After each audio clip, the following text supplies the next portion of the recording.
Hello and welcome to Lore Watch, a roundtable freeform discussion about lore and our favorite media. I'm your host, Joe Perez, one of several lore-focused folks from Blizzard Watch, and I have got my stalwart companion, Matt Rossi, with me today. How are you doing today, Matt? It's kind of weird. I've been playing a lot of Baldur's Gate. I'm sure people know that. I haven't been making a secret of it. One of my playthroughs is really bizarre in that I have not gotten all the way to Ketheric Thorn yet. I mean, I know the plot of the game, but I haven't gotten to Ketheric Thorn yet. But I am level 9. So you mentioned that in chat, and I'm sitting there thinking, like, I have the same problem on my current playthrough with my elf monk. And I realized, like, after you mentioned it, I started going through, like, the mental Rolodex. It really is, like, the amount of things you can do in Act 1 in that game is astronomical. Yeah, I am still not through with Act 1, and I have done a lot of things, obviously, because I'm level 9. I am kind of destroying everything in my path now, because you're level 9 in Act 1. I'm not playing on hard mode or anything, and it's just like things are falling apart when they fight me. Yeah, I don't have to, like, go ahead. I was going to say, for context, 12 is the cap in the game. Yeah, 12 is the level you will be at when you go to fight the hardest things in the game. And while Ketheric Thom isn't a joke or anything, he certainly isn't prepared for a bunch of level 9s to show up. I also had a bug for a while where I had everybody in my party. Yes. Like, everyone. They were all there. They would come out to, like, I'd go to, like, to the, like, Joaquin's Rest or whatever, and I'd have, like, every single person with me. Like, there's even Asturion and Lae'zel, Shadowheart, Gale. You already see a problem because that's already 4 people plus me. I had all of them, and then I got Karlach, and she was there too. It even did it.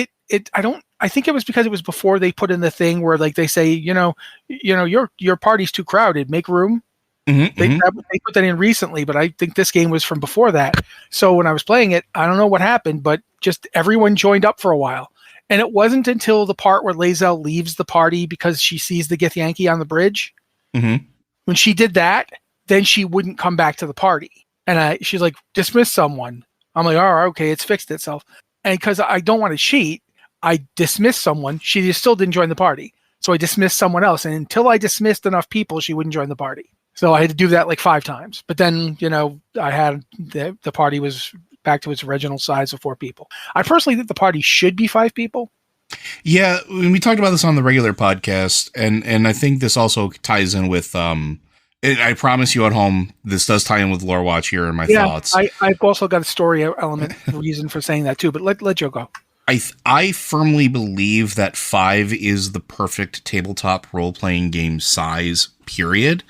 Because it allows you to have enough folks, enough bodies that, you can throw larger scale encounters and people are less likely to be overwhelmed or feel overwhelmed because there's enough folks to do it. But also it creates an interesting dynamic. We talk a lot about how a lot of games are developed around the idea of the holy trinity of classes. There's a certain thing to that with player personality too, which has led me to believe that 5 players balances it usually, not always, usually in like the perfect mix. You have your outgoing ones, you have your role players, you have your number crunchers, and you have the people that are sort of like in between that help you advance the story because you don't have to worry about, one particular aspect and the game sort of going one way or over another. And so you can have that well-rounded story. You can have the story, you can have the role-playing, you can have the battle mechanics, you can have a little bit of everything, which is kind of what role-playing games really, they sort of want. Even the more narrative ones still have encounters that happen occasionally. Mm-hmm. So, unless someone tells you outright that it is a narrative story game and not an actual RPG, then the combat is actually meant to be important. Mm-hmm. Narrative story games, the combat, if it even exists, is not meant to be important. But one of the things I was thinking about as I did it was, the first off, this one's not role-playing related. This one's just gaming purpose, so I'll get through it fast. With the entire party with me, I wasn't so annoyed by Larian's version of turn-based. because I didn't have to sit on my hands as long waiting because I have a guy somewhere in the order. You know what I mean?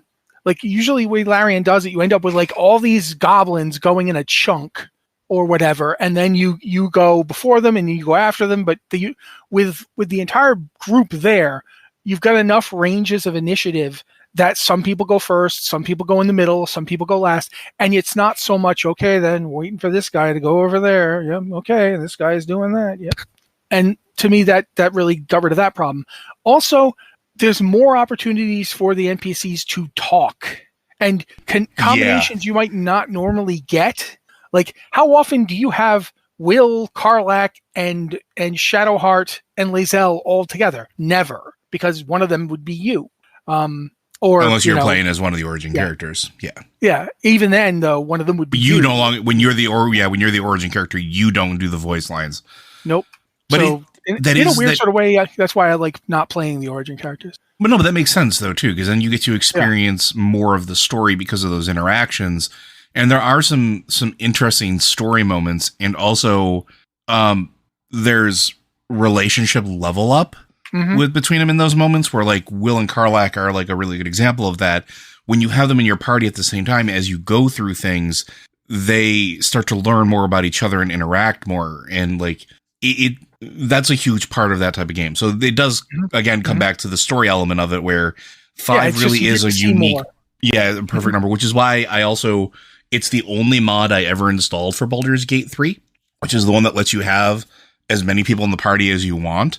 And there's a mod on, and we can talk about this after the podcast. Yes, we will be talking about this after the podcast. But I did that specifically so that I could have 5 people in my party because it is the perfect mix. But now that I've rocked Matt's world with the revelation that he can do this with the mod. I keep forgetting that I can mod things because I'm so used to playing on console. Yeah. And I mean, I am playing this game on console, but I mean, I'm also playing it on PC because I can do both now because of cross save. So maybe I shouldn't mod it because then it might screw up the console stuff. We can talk about it afterwards. But so let's do it like our jobs. So now that we've talked about that, we're going to be talking about your questions that you, our wonderful listeners, have sent in to us. If you have questions for this or any of our podcasts, be sure to send those into podcast@blizzardwatch.com. Specify the show that it is for, and if you have a special pronunciation for your name, please include that as well. You can also hit us up on our Discord channels. We have one that is the Q&A Podcast Questions channel. It's open for everybody. Same rules apply. And if you are a Patreon subscriber, you can go to our Patreon Q&A Podcast Questions channel, where we tend to look for first because it's a way of saying thank you for helping us keep the lights on. There's not a pronunciation with this one, so if I mispronounce this name, I apologize. Peristalith says, follow up on Calch's post on the Azerothian Archives. What historical places on Azeroth should the archives dig up next? Once the bugs get fixed and improvements made, do you think the Azerothian Archives could be a successful successor to Archaeology? Should these open world dig, World Quest, and the weekly Big Dig event sites be that profession replacement? Because you have not heard anything about the Archaeology profession update in a long time. So did you do any of the Azerothian Archive stuff, Matt? Yeah. And what did you think of it? I think it has much more promise than has actually currently been realized with it. And I think this question strikes to the heart of what I would like to see it be. In other words, I'm just saying, yes, do that. I agree with you. It's a good idea. I have more to say, but I feel like if we're just asking me what I think of the Azerothian Archives, I think that they need to be bigger and more ambitious.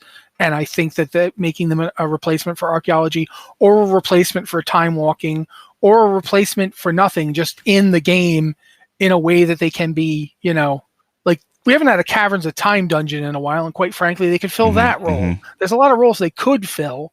Right now, they're sort of not filling any of them, and I would like them to fill one of them, if not more of them. Yeah, and I think for me, it's an interesting, like, your question hits on something that I've been thinking about a lot, which is Archaeology was this really cool secondary thing that you could do that was completely separate from the game. It was its own little mini game in the same way that like pet battles are, but it told stories. Like you were able to get pieces of history that gave you tidbits of lore. And sometimes those tidbits of lore and those things that you dug up gave you a reward, like a skeleton raptor mount, or, you know, I forgot what other rewards there were, but there was a number of them. Are we talking for archaeology rewards? Yeah, archaeology. There were weapon ones too. In fact, there was one in particular. There was like a reborn Zinrock, the one that used to be in Zul'Gurub. And I mean, I hammered archaeology into the freaking ground, and I never got that sword. Yeah, but I mean, then there's other stuff like the staff of Thane Theresian was in there as well. Yep, and there was like an outfit that Ashara wore and stuff like that. There were some interesting things in there. Or the Chalice of the Mountain Kings, which was the dwarf one that it's a toy, but it also summons spectral dwarves to dance and celebrate with you.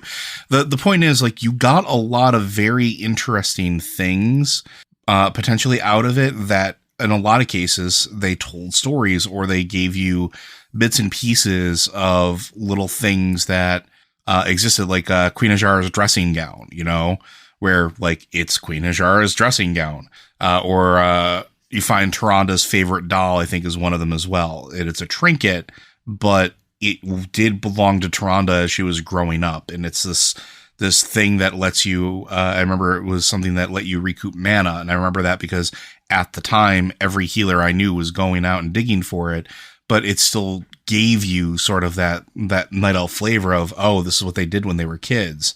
So like archaeology had an interesting place, but we haven't done anything with it in a very, very, very long time. Yeah, they put it in, and then it literally hasn't gotten much of anything. I think the last time it got anything was Mists of Pandaria, wasn't it? No, there's stuff that was added as recently as Battle for Azeroth, but you can see the number of things go drastically down, right?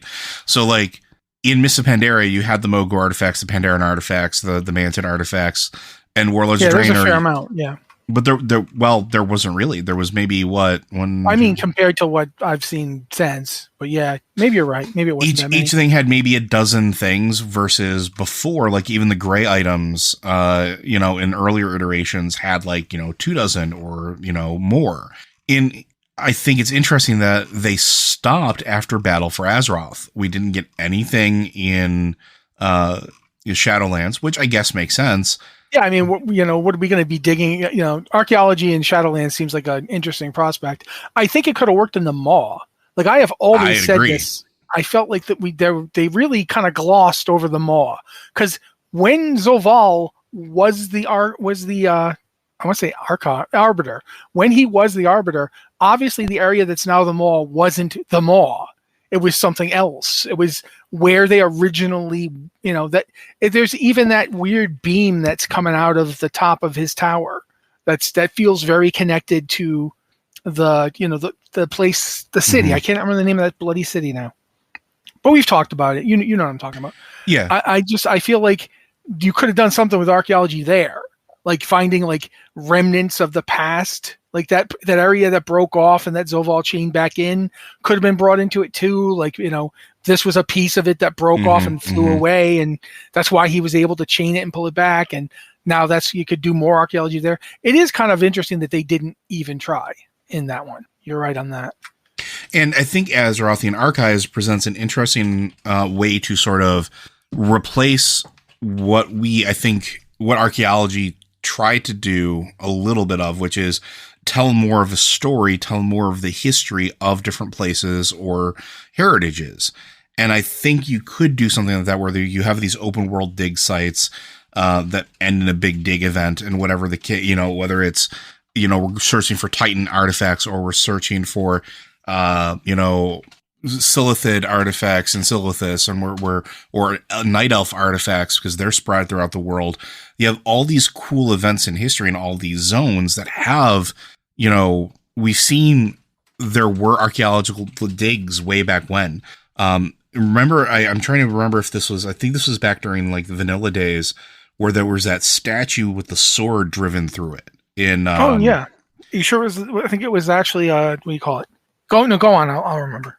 But it was a faceless one, essentially, that had the sword done through it. Yeah. That's the one. And we didn't know what faceless ones were yet, and it had all we could see was the very tip of it. Yeah, so we didn't even know what it looked like. Just the very top of it had that giant statue sticking out of it. Yeah, and that's where Rem Travel's dig was. Yeah, and that's where Rem Travel's dig was. But there was a bunch of sites of that because the Explorers League, and I can't ever remember the one on the Horde side. I apologize, but they would always be at these dig sites throughout the world, and you didn't interact with it unless you were going in to murder them or to take some of their stuff. But turning those locations into actual Azerothian archives, I think would be really neat. Or going back to, why can't I think of the Goblin starting area? Oh, Kyrgyzstan? Yeah. It's not Kyrgyzstan. Kyrgyzstan's Diablo. Right. Sorry.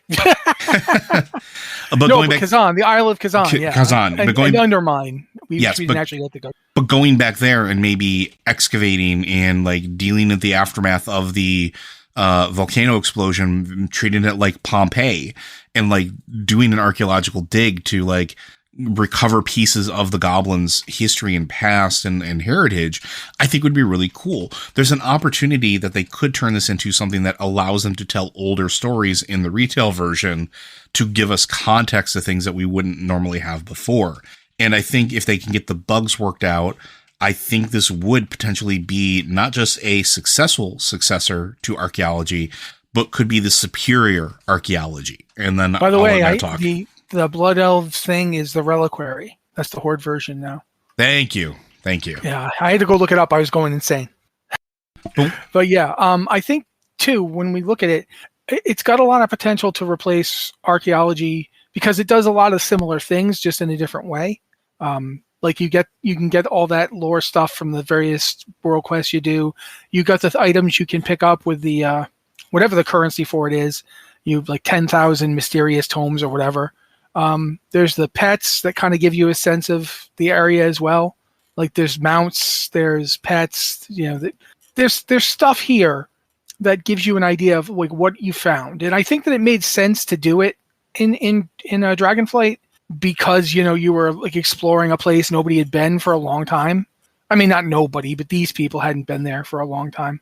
So I definitely think that that's there. But I also think you could use it.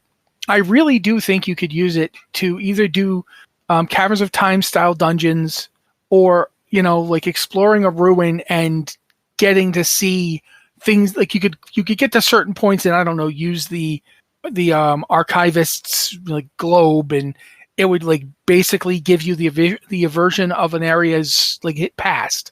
You could similar to like the play you got in Shadowlands, or the stuff that they were doing in Mists of Pandaria with the I want to say lore keepers. Like you remember you would go up. Yeah, the lore keeper Cho in them. Yep. Yeah, you would go up to the top of the tower, and you would just give that. You would talk to them, and they would play various things from history. Like you got to see the Mogu deciding to turn themselves back to stone and stuff like that. And I think I honestly feel like this would be a good idea. I want to see the lore keepers come back. Quite frankly, I don't know why the lore keepers are not showing up for stuff as momentous as we've been getting. Yeah, we talked about that before too, where like I really thought that they would be a really good vehicle to, like, we talked about it being in like catch-up mechanics, but just in general, the fact that they're part of the world now, and like I would have expected that we would have been seeing many of the lore keepers traveling around, gathering stories and digging into things, or maybe giving life to stories, because that's kind of what they do, right? That's what their magic does. Reliving epic battles and epic tales, and giving sort of those pieces back to the people, especially now, like we have Belamath, right? And if I could see a lore keeper with all the new Night Elf children that are, born into the new Elven capital, which is essentially what it is, or all the Elven children that join there, and like having these things where they tell them about the history of the elves, and it's not just the play, but it's the representation that using that magic that the lore keepers have to like bring them up to speed, to keep their traditions and their memories alive. And I'm with you. I don't understand why we haven't seen more of the lore keepers. Yeah, and especially since, one of the things I think we've got enough groups that would work really well. Sorry, lore walkers. Lore walkers, yeah, sorry. But if we had like right now we have the bronze dragons have the time. Is they time walkers or timekeepers or something? I can't remember their name. Time walkers. Time walkers. You've got those guys. You've got the lore walkers. I really feel like at this point you could have this. Both the Reliquary and the Explorers League were working together on the Dragonflight, and I don't see any reason they couldn't keep doing it since we're trying to move away from the Horde Alliance hating each other. Imagine if there was essentially this sort of council of people who want to know stuff. I realize that's a terrible name, but the historians charter or something, where they all get together and use their various abilities to look into the history of the world. Lore keepers with their ability to recreate stories, lore walkers, time walkers with their ability to literally go into the past. And both the Explorers League and the Reliquary guys for their various expertises, because they all have a lot of stuff. They might have an expert in something that the other groups don't have, and also everybody's ability to bother us at a moment's notice to get us to do their work for them, because that happens a lot. Mm-hmm. And honestly, if that group existed, if your character has done any of the previous expansions, they've done something ridiculous that this group should want to know about. They should be asking you to stop and talk a lot. Just so then you went back in time. Oh yeah, I was trying to save Chromie, and I ended up before the old gods had finished beating up on the elemental lords. So the beginning of the Black Empire. Anyway, Cthulhu noticed me, and it was all a thing. Wait a minute, an old god noticed you? Oh yeah, he said, that you are familiar, except not. Oh yeah, there's that time you put a hat on me, and I just imagine everybody's jaws constantly hitting the floor as you just tell these random stories. So yeah, then I punched Ragnaros. He got up out of the lava. He had legs. Do you know Ragnaros has legs? Yeah, it was weird. So yeah, I feel like this is a thing that they could do, that they should do. But I am often not in step with where we're going. So we'll see what happens. But I definitely would love to see it. I definitely think you should. There's so much potential there. They should do something more with it. Absolutely. Yeah, I agree, and it's really the potential of it is what I love the most. And I would love to see it explored, because it's been a while since we've had something that had that potential, right? We haven't had something that has been sort of ripe for the next steps, and I would like to see it explored. But I hope that answers your question. I think we're going to move on to our next one. So this one comes from our friend Flan, otherwise known as Flanageddon. Cyberpunk edition. All right. I'm a bit confused as to when people start getting implants. We see in Edgerunners that high schoolers are adept at using their chips, but in Phantom Liberty, spoiler, V comes across a kid who's been chipped and chromed and gets quite upset by this. Is this a case of you're old enough to drive, you're old enough for cybernetic augmentation, or closer to little Tommy has an iPad to stop borrowing mommy and daddy's? Matt? Well, first off, think about the fact that V, all right, this is going to require some spoilers for the end of Phantom Liberty. I'm going to try and keep them as vague as possible, but at one point you find out that even if you are no longer able to use cyberware because you've had traumatic brain injury that's essentially made it so that cyberware will kill you, you just can't run it, you can still use the chip that allows you to make calls, in your head and have a HUD. That still works.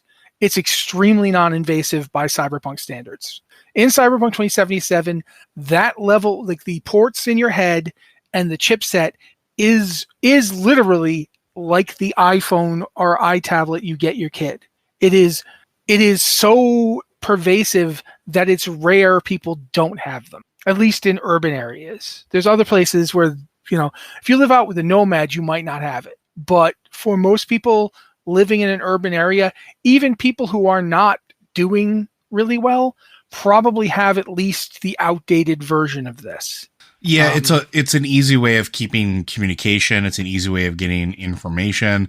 It's an easy way, you see it with the kids in particular. You see it with them in Edgerunners. It's used for school, right? Yeah. They tab in for lessons. They jack in for virtual learning sessions. It's there. So that's different than the stuff V was objecting to. V was not objecting this kid has a chip in their head. This kid can get on the net or whatever. V was objecting that they're taking a 12-year-old and replacing its muscles. Yeah, it's the equivalent of like giving a child steroids. It's actually like, yeah, it's like if you first started giving children steroids, then decided, okay, we're also going to do that operation on you where we break your legs and then pull them apart so that they'll grow taller. Like, imagine doing that on a 12-year-old to make them a better basketball player. Because that's what they were, literally replacing body parts. And you see the effects of it. Like, there's a couple of, I don't want to call them cyber psychos because they're not called cyber psychos in Phantom Liberty. In Dogtown, they're called something else, and I can't remember what it is.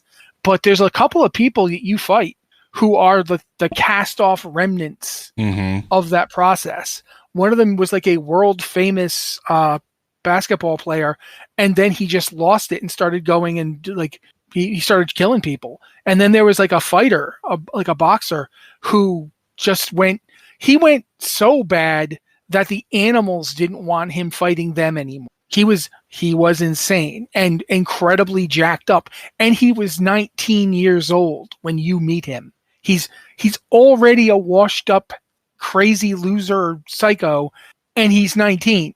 Like, he has no life because they just modded him to beyond threshold. They modded him worse than Razor Hughes is modded. And he was like 15 when they started doing this to him. The body is the thing about cyberware is if you want to keep the balance, like if you want to avoid stuff like cyberpsychosis, you have to let the body achieve as much stability as it can before you start sticking massive alterations in. And while some implants can actually prolong lifespan, some are extremely invasive. Like if you have like a Kerenznikov / Sandevistan, that is astonishingly invasive. You have just basically replaced your nervous system. You've taken your nervous system and said, we want much more efficient nerves, and also this thing that will kick it up several notches. Because think about how wild it is that you can, if you have the right Sandevistan, you can slow time by like 80%. Like, you're wandering around and everybody looks like they're in slow motion while you just casually walk up to them and take their guns out of their hands or shoot them or whatever, what have you. And that thing, they were putting that in a 10-year-old. Their neurons haven't even finished yet. You know, for some people, your brain connections don't finish until you're in your mid-20s. They're putting it in a 10-year-old. You know, and the same thing with a lot of it. So a lot of it, the stuff V was objecting to was the extreme, almost military-grade cyberware that they were putting in these kids just so they'd be good at a sport for a few years.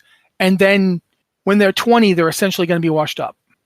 They're not going to... Go ahead, Joe. I was going to say, the thing to consider, too, is that's what was happening here, but even then, it wasn't necessarily just because it's that, because all cyberware, and we talked about this before, all cyberware has the potential to cause psychosis.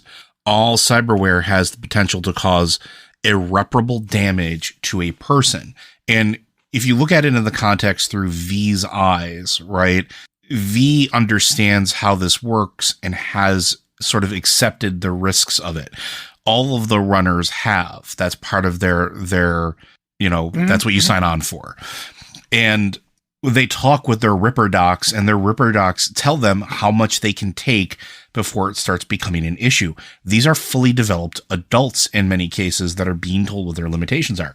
Children who have not fully developed don't have the mental barriers, the willpower, or the wherewithal really to sort of understand the position they're in and adapt fully to what's being implanted in them. Their threshold, for lack of a better term, is lower.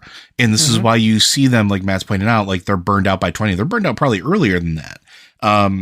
Because you don't know what else they're putting into it. And it could also create, there is like a drug effect to a certain degree too with some of this stuff. Literally too, like when you go through that place in Phantom Liberty and you see some of the data files and so forth, they're literally hopping these kids up on not just anti-rejection drugs, but on massive doses of baloperidol, which is the anti-cyberpsychotic drug in the future. They are putting these kids on 10 times the amount of baloperidol that they use to treat people who might actually have cyberpsychosis. They are doing whack things to these kids. There's even some possibility that they're doing genetic manipulation, which is a whole new thing to talk about.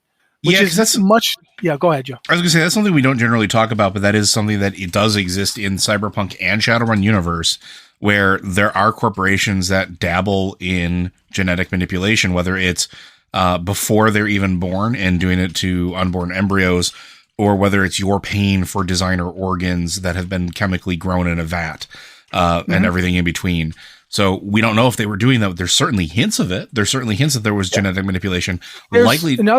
Go ahead. I was going to say likely to try to push them to have a higher threshold would be my guess. Yeah, because we know that there's a genetic fluke that 1 in 10,000 people has, that David Ramirez had, that V supposedly has, if you're looking at the new talents you get, where you just have a higher ability to tolerate cyberware. And there's a quest.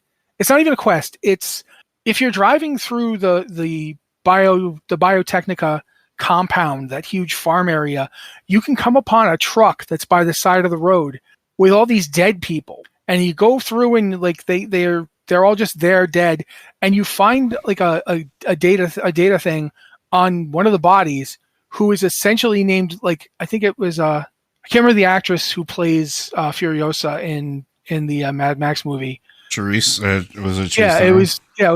They named her name Charisse Fury. And because it's a reference to the latest Mad Max movie, but Fury Road. But when you read the slate, it's like, they are taking pregnant women out of Biotechnica by force, extracting them. And only one of the girls had managed to survive the chase from Biotechnica, and she's talking to Dakota, who is like one of the fixers. And Dakota's like, "Look, if this goes bad, get that girl and get out of there.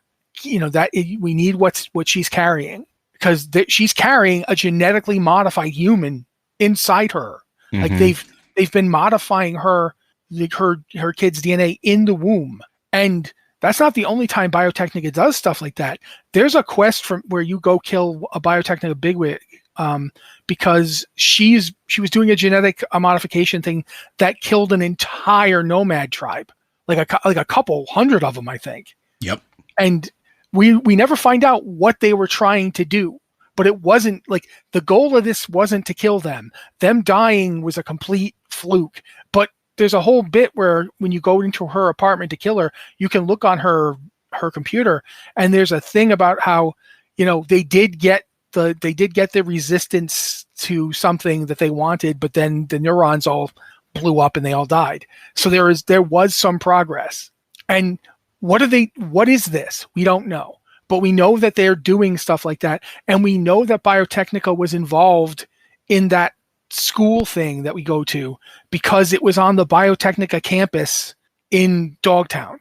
That was all Biotechnica stuff. That whole area was Biotechnica's showing off what it was going to be doing. It's like, look at all this stuff we're going to do in the future.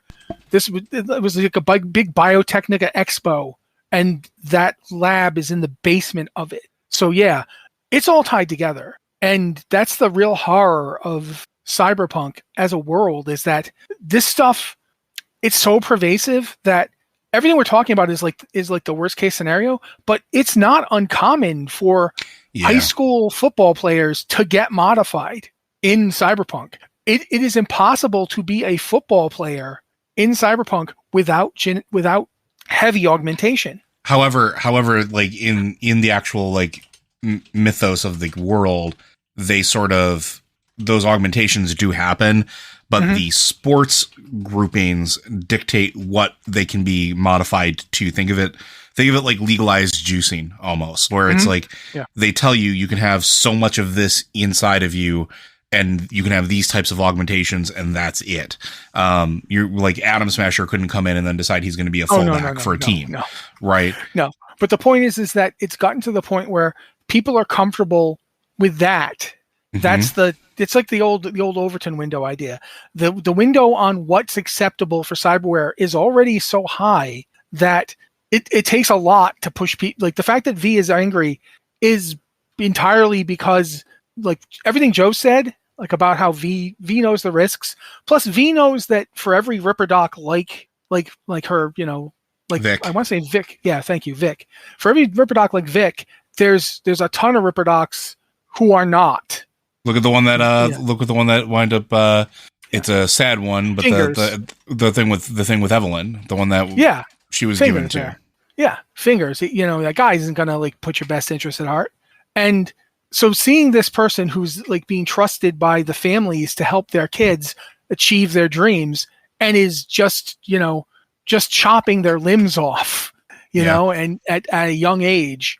Yeah, it's messed up. Although I will also mention there's something interesting to me, like if you have like a lot of cyberware as V, one of the endings you get it all removed, they must have grown you new limbs. They had to have. Yeah. So keep that in mind. They cloned a lot of V's body. Or possibly more, all of it. Yeah. Well, that's an interesting thing to think about too. But we can to answer this question as definitively as possible, it certainly is the case that a lot of people have mild to medium upgrades. And the acceptable window thing is, I think, really important here too, because you got to look at it from the context of, and I get what you're coming here, Flan, with the question, but like you got to come from the aspect of people who live in this world where this is the norm, right? Getting cyber upgrades is as commonplace as getting a new cell phone is in our world, where you can go and get the newest and greatest flagship thing, and it's gives you better camera, better battery power, life, et cetera, et cetera, et cetera. They're so used to doing this. That's why Ripperdocs are everywhere. That's why there is literally corporations that do Ripperdocs, that have a network of them. You can literally go into a showroom and pick out different models. Whether look at one of the things that V does early on. You get a hand implant and an eye implant. So you literally are replacing your eyes with a thing. This is very, very commonplace. And as that becomes more normalized in that world, while V's horror at what happens with these children, and I will say disgust or disdain, is legit, you can see another group or a growing number of people in the game world that don't care or that wouldn't care. All those people there. Yeah, there's a lot of people at that meetup who are just there to sign a kid to join their sports team. They don't give a rat's behind about, the horror that V is feeling. And keep in mind too, the other thing is V also has Johnny in her head, or his head.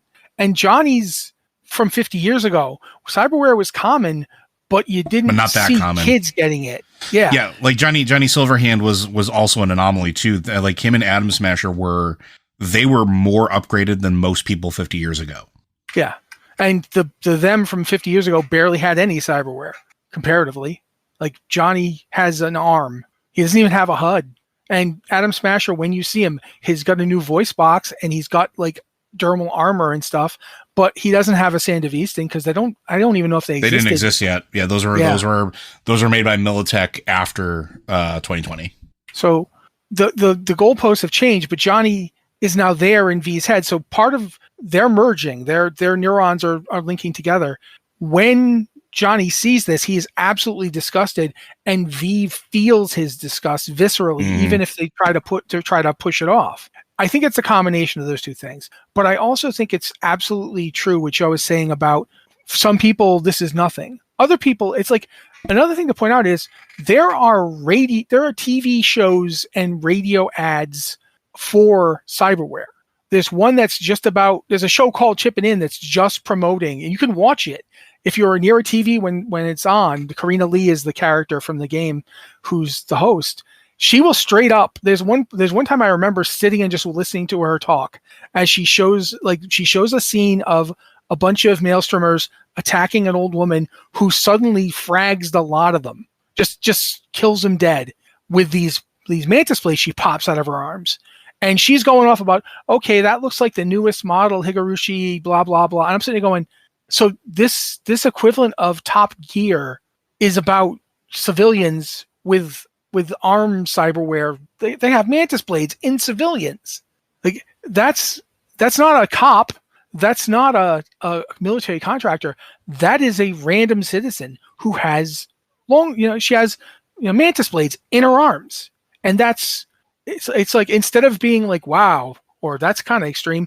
They're like talking, they're like watching the video, and she's explaining the cyberware to people. So Arasaka gets civilian customers for its cyberware, which means Militech does too, because there's no effing way Militech will let Arasaka have that to itself, which means they all doing it. And so it's not just, your Kuroshi implants, because, those are eyes you need them to see.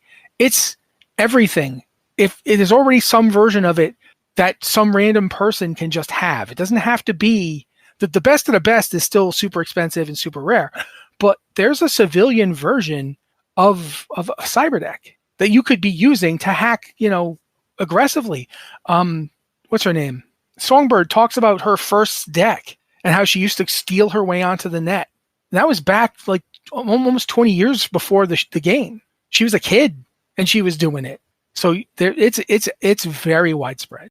All right. I think that's good enough. And I think we're going to move on to our last one here. I do have to mention really fast. This has nothing to do with anything we just talked about, but I told Joe I was going to do this on the show, and I want to do it. I played Cyberpunk to death. I love Cyberpunk. And now I'm playing Baldur's Gate 3. And in both those games, somebody has put a ticking time bomb in your head that talks to you and tries to make you do things. If I had a nickel for every time that happened to me in a game, it would be 2 nickels, which isn't a lot, but it's still weird it happened twice. You know what I mean? Mm-hmm. It's just one of those things, man. I just wanted to point that out. I don't want them to be like the next World of Warcraft expansion. I wake up with something in my head talking to me. I mean, we already did that. That was Nazoth. You wear the hat. Yeah, but he didn't. I didn't wear the hat. I never put that hat on. I didn't even do that quest line. Y'all were getting corrupted, and I was fine. All right. Well, we're going to move on then to our last question here, which is from our friend Vertigree, which is, well, it's about Spider-Man. So we're going to answer this one. I saw Madam Web. It's super fun. I thought I'd ask the most knowledgeable spider readers I know about her. So what's the whole deal with the spider totem and Madam Web's Web of Fate? Glancing at 3 wikis, there's 3 answers on whether Cassandra is a mutant, a mutate like Peter, or a human psychic. But it seems all the ways the spider people get spider powers are equally connected. If Spider's Man and Madam Web have had a conversation, what would they talk about? Spider's Man, for those of you that don't know, is literally a Spider-Man constructed of a bunch of spiders that work together in a spider suit because they consumed Peter Parker, consumed his identity, and then became a superhero. That is just think the Swamp Thing with spiders instead of plants. Yeah. So Madam Web is an interesting thing. And the Spider Totems thing is an interesting thing because she was first introduced in like the early 80s. I want to say like it was a Romita Jr. Edition where she was actually at that time a mutant. There wasn't any difference in the comic books during the time to really differentiate. Even Spider-Man was considered a mutant because his genes had mutated after he was bitten. Okay, I'm going to have to disagree with you. They did have a difference. They even commented on it a few times. Like, for instance, the Fantastic Four were not considered mutants. Spider-Man wasn't fair. Even though they were mutated, there was even a story where Magneto went to the Savage Land and made mutates, which are people that are mutated against their will. As opposed to people who are born with the gene and mutated against those people. And I was going to say, this also came into a deep conversation when the, why can't I think of his name? The dinosaur guy, the dinosaur doctor. Sauron? Or Dr. Sauron, where Sauron was literally doing the exact same thing, and the whole discussion came up of what is a mutant versus what is a mutate. Regardless. Yeah. But she was introduced as, and she was a mutant. She was a clairvoyant mutant that was, eventually put onto life support and had been leveraged by Peter multiple times to help sort of solve cases, right? Like they're like this weird, like almost noirish thing going on. The spider totem thing really started happening much, much later. Yeah, that was Dan Slott. And I honestly going to say this now. A lot of people don't like Dan Slott as a writer. They don't like his Spider-Man. They don't like what he did. But the spider totem thing, which he picked up when Straczynski dropped it. Michael Straczynski started it and didn't go anywhere with it. Slott picked it up and he ran with that thing. And I honestly think it's one of the more interesting changes to Spider-Man in the past, 40 years, 60 years. And I would tend to agree. Yeah. So go ahead. I'm sorry.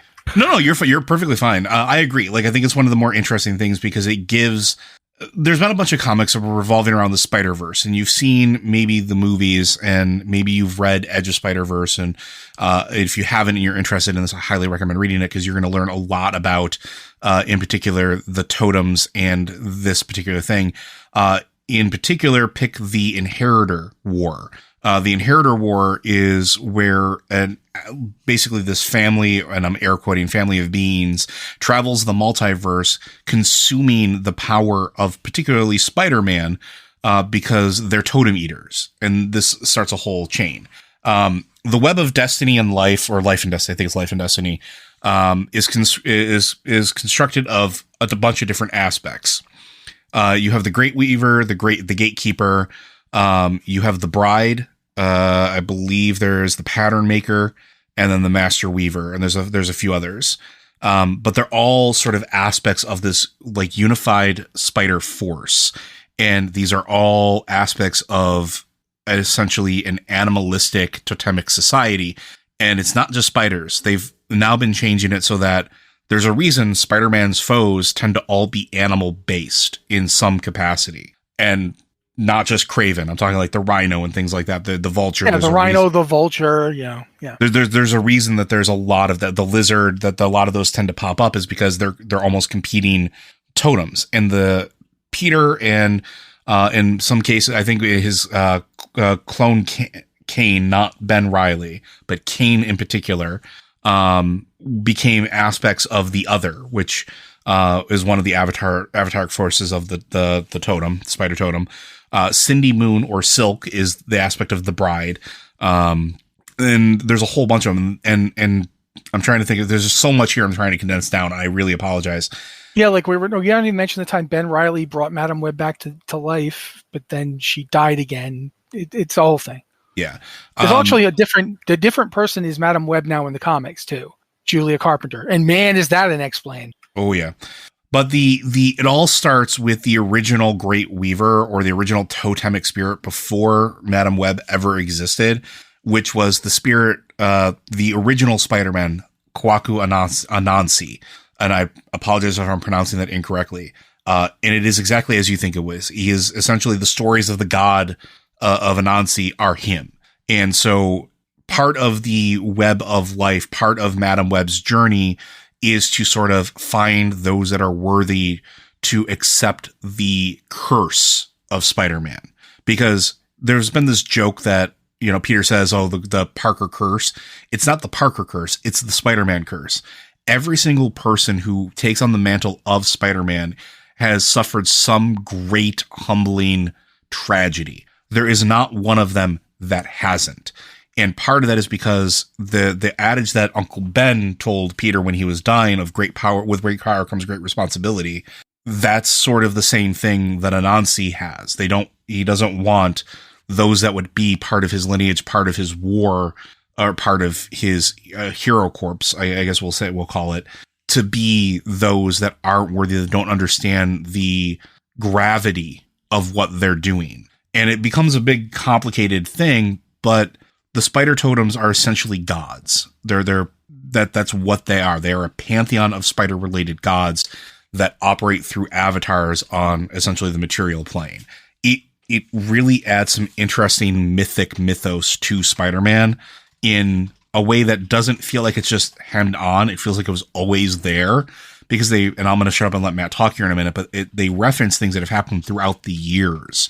Well, again, like whether it's Peter Parker or Kane becoming the avatar of the Other, or Peter Parker from Earth 982, Cindy Moon as the Bride, Benji Parker as the avatar of the Scion, Anna Mae Parker as the Pattern Maker, who also is like the daughter of Spider-Man from Earth, I think it's 18119, has like precognitive, like she can hear or receive visions. And so she can actually understand things that are going. She becomes instrumental in fighting the Inheritors, who want to unravel all of like existence, essentially. Or then there's various other versions of Peter Parker become avatars of it. I think Uncle Ben, who became a Spider-Man in one of the universes when Peter died, actually becomes a totem at one point as well. And I'm going to stop and I'm going to let Matt talk. I mean, I think like you probably know more about individual issues, because I didn't read all of it. I read like the big stuff, like when the Spider-Verse stories came out and stuff. But one of the things to keep in mind is what they did, what Slott did with this was to essentially create a meta myth around Spider-Man. Like, it comes down to, like, do you remember in the original stories, Peter tried to be famous and rich at first? Yeah, he wanted to make money. Yeah. And that wasn't, like, when they started this, when Straczynski started it, he created Ezekiel Sims, who was this mysterious mentor figure who essentially had similar powers to Spider-Man because he too was a spider totem. Mm-hmm. And Sims did the same thing. And it's implied that it's because and that's why Sims in the movie, by the way. Yeah. And Kwaku Anansi is hinted at also being arrogant and short-sighted, but he learns that he can't be like that. And it repeats. When someone becomes the spider totem, they often repeat that kind of cycle. They have to have something bad happen so that they learn the price of abusing this. Because it's a divine thing. I mean, the whole reason it exists is because Anansi made a deal with his father, who was himself a sky deity. It's much like the Asgardians in the comics. Now, in the comics, the Asgardians, the Olympians, they're real gods. They're not alien beings. They're divine beings who rise on Earth. So are the various animal totem people. They're tied into a more shamanic magic system, but they're tied into that aspect of Gaia. The same being who gave birth to Atun, who became the Demiurge, who is now living in the sun, and you don't want it coming out of the sun. Not many beings in creation could stand against it if it did. Maybe, yeah, not many. And that's the kind of resonance that, yes, you were bitten by a radioactive spider. Yes, that's how you got your powers. But how you got your powers isn't as important as what your powers are. Your powers are, you are a man who is also like a spider. What are spiders? They're intelligent. They're crafty. They lay traps. They lie in ambush. There's a lot about spiders that informs Spider-Man, even though he never really understood that. Yeah, there's a thing that comes to mind when you're talking about that, and I think you'll remember this. It was after Peter had the black suit, and it was in particular with the Beyonder, and there was this exchange between them where, like, they're talking about it, and as he walks away, one of the things Beyonder says is he has more power than even he knows he has, and it's sort of like all of this stuff sort of stems from that rough idea. Well, yeah, like here's a thing that goes back. When Thanos got his first shot at becoming God, it was the first time he did it, he got his hands on a cosmic cube, and the Avengers and Captain Marvel stopped him. The second time, he was on a space station, and like the Thing, the Avengers, and Spider-Man all got sucked into this. And it was Spider-Man who beat him. Mm-hmm. Out of all of them, the rest of them couldn't touch him. It was Spider-Man who beat him, who beat Thanos. When Firelord came to Earth angry and picked a fight, and Spider-Man was trying to de-escalate it the whole time, Firelord's a herald of Galactus. Firelord has the power cosmic. Spider-Man beat him unconscious. Yeah. He was terrified the whole time, but he just went at him and did what he did best. He distracted him with patter. He kept irritating him so he couldn't think straight. And then he just exploded and hit him. Like, the picture, I've always remembered it because it was one of Ramada Jr.'s best pictures. It's just, there's Firelord reeling, and there's just 20 Spider-Men around him, all hitting him, because Peter's literally jumping around and hitting him. Quicksilver is probably faster in pure terms than Spider-Man. Spider-Man's got better reaction time. There is also the old adage that Spider-Man was potentially stronger than the Hulk. Yeah, potentially. I don't know if that still holds with the new mythology of the Hulk, but at one point in time, he was considered stronger than the Hulk. The Hulk could not separate Peter from anything he was attached to, no matter how angry he got. Yeah, he could rip the thing that he was attached to out of the ground, but he couldn't separate him. Yeah. And for a long time, and then for a long time in the comics, that's why where you saw like exchanges between, in particular, Hulk and Spider-Man, the Hulk had respect for him. Yeah. He still kind of does, because there was that Joe Fixit thing where he punched Joe Fixit in orbit. Granted, he had the power cosmic, but I mean, so did the Kingpin. The Kingpin also beat the snot out of Joe Fixit, which is a whole other thing. But yeah, But at any rate, the thing about Spider-Man is his power level and his potential has always been something that people are like, yeah, sure, he's strong now, but we don't really see him use it. Like, just one example Joe just mentioned, the adhesion that Peter can use that can be so strong that you can't rip him off a wall without bringing the wall with him. Kane used that to kill people. Mm-hmm. Kane would put his hand on people's faces and then he would just take the face off because he would just bond himself to it and then just pull it off. Between his strength and the fact that his grip was so strong, he could just yank faces off with it. And Peter could do that, but that's not Peter. Peter also, does not want to speaking rip of your face off. things that Peter could do that he chooses not to do, people forget that he has 2 stingers, very much similar to Wolverine's claws. Kane uses them all the time. Peter has them as well. He just never uses them. Yeah, he does not eject those things. He doesn't even think about them. He's done it twice. Yeah. And both times it was in alternate universes, one where Venom was about to kill his child and wife. And the other one was, I think, with Morlun, when Morlun came to like devour him. Those are the only times he's really done it. Kane, all the time. Yeah. And for that matter, Peter has the potential for organic web shooters. He's actually had organic web shooters in the past. He may still actually have them. Yeah, but he doesn't use them anymore for the same reason. Peter doesn't want to not be Peter. Mm-hmm. And more importantly, Peter, if you talk about characters in comic books who have a real strong, I don't want to kill people, I want to help people vibe, Spider-Man is above Captain America there. 100%. Captain America doesn't want to kill people, but he'll do it if he thinks he absolutely has to save lives or whatever, because the dude was in World War II. He is a soldier. Peter is not a soldier. Peter doesn't want to be a soldier. Peter wants to help people because he knows what it's like to be on the bottom. He knows what it's like to look at someone you loved dead. He knows what it's like to lose. Yeah, he knows what it's like to lose everything. Yeah, and he doesn't want that for anybody. Peter will go out of his way to not even hurt his villains.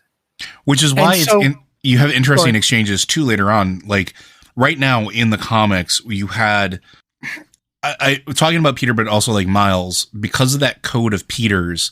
There's a thing where Miles is going after, I think it's Tombstone, but Tombstone has the Rhino's girlfriend, and Rhino and Miles wind up working together, and Miles asks him, "Why are you doing this? Why are you helping?"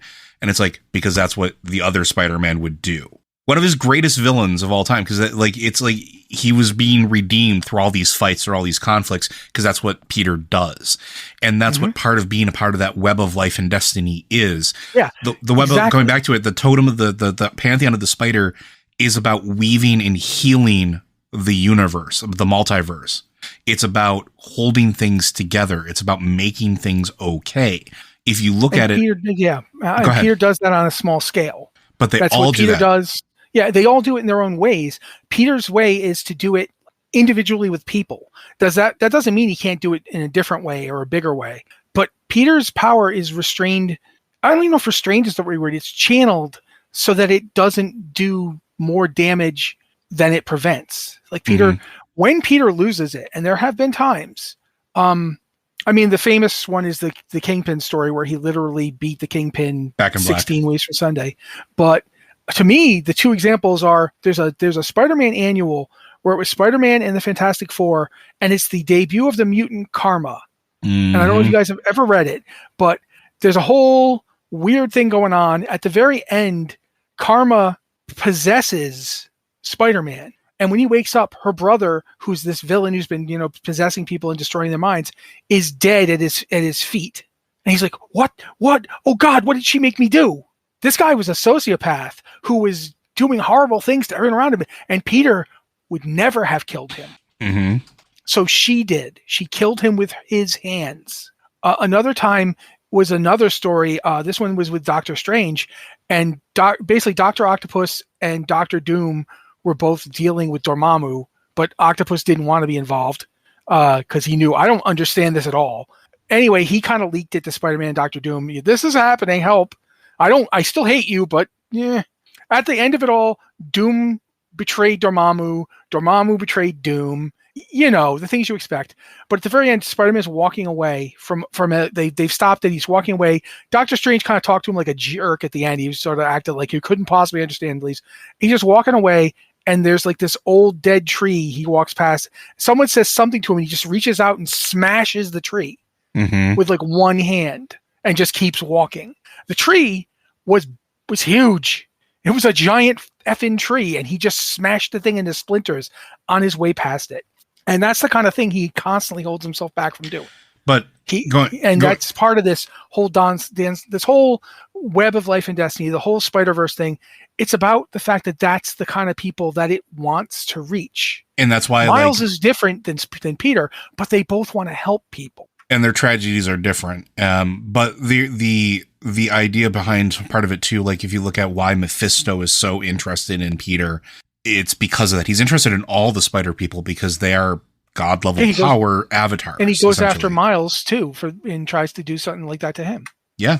So the Madam Web being introduced as far as like movie goes is actually introducing a lot of people to this for the first time, especially because of the other movies like Across the Spider-Verse. They haven't touched on this yet, but there's a cameo. There's a cameo. There is the second Spider-Verse one. There absolutely is. And there's some hints at them starting to get into that potentially in the third movie. But this is starting to introduce the deeper mythos or the more modern mythos of Spider-Man. And I actually think it's really interesting. Again, really, this is something you're interested in, I highly recommend reading the Inheritor series. It goes into all of this in depth across the board. Explains everything, explains why there's avatars across the multiverse. And in the most recent one, there is actually a dagger that can actually essentially blink the Spider-Man out of existence, where like if they are stabbed with it, they're cut from the web of life. They never existed and people lose memory about it. This is actually where recently the Spider-Boy comic, which is wild and you should read it, by the way, where this comes from, because after they fix everything and bring people back, they bring this person back as well, but that's a whole other thing. But one of the things is it's I can never pronounce it. I apologize. Anansi, the original Spider-Man, is the one doing it to make sure that the only ones that are there are the worthy ones. And until they can defeat him, they're essentially like, he essentially takes them out of the game. It's fascinating, but I would start with the Inheritor series. It is probably the best modern Spider-Man story if you're interested in the more mystical side of it. Anything else to add before we go? No, I think that's pretty good. I mean, there is a ton more we could talk about, but I think that in order for us to stop this show when it's not 3 hours long, we should be done here. Yeah, and if this is something you guys want to hear more about, we're more than happy to do that. As we're in the time between expansions, we are probably going to be looking at doing some in between, some off stuff. We're going to be still doing some of our, we'll continue our What If series, but we're probably going to be looking at particularly doing episodes about other games or other lore or other story between now and the next expansion. So if you have any topics that you'd want, be sure to send those in to us. But Blizzard Watch is made possible due to the generous contributions at patreon.com/BlizzardWatch. Your continued support means that this podcast site and community is able to thrive and grow. Blizzard Watch supporters enjoy exclusive benefits like early access to the podcast, better chance at having your question answered on our podcast, or the Q&A ads free site experience. Again, thank you very much for joining us, folks. We'll see you next week.